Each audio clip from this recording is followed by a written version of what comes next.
Visit कयो अवामी आवाज़ मीडिया ग्रुप की वेबसाइट awamiawaz.pk।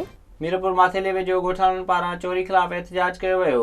ॻोठ खेर मोहम्मद महर जे रहवासियुनि अलहदाद महर, गुलाम कादिर महर, मोहम्मद शहबान एहतजाज कंदे ॿुधायो त राति जो चोर भित खे खाटणी सोना ज़ेवर ऐं ॿियो क़ीमती सामान खणी विया। हुननि चयो त चोर 10 तोला सोना ज़ेवर, चांदीअ जूं लोपड़ियूं ऐं 1 लख रुपया रोकड़ रक़म कपिड़ा खणी विया आहिनि। हुनमें ज़ेवर बि आहिनि, 8 तोला लुकड़ी आहे, 2 जोड़ा काउंटनि जा आहिनि, लख रुपयो रोक आहे, ॿियो सामान आहे घरूं इहो खजी। खाट लॻी आहे, 12 बजे असांजी चोरी थी आहे। 8 ॼणा 5 ॼणा हुया आहिनि, इहे खणी विया आहिनि। छा चोरी करे विया न मड़? चोरी अबा ज़ेवर आहिनि, अबा पैसो पा आहे, अबा लटा आहिनि।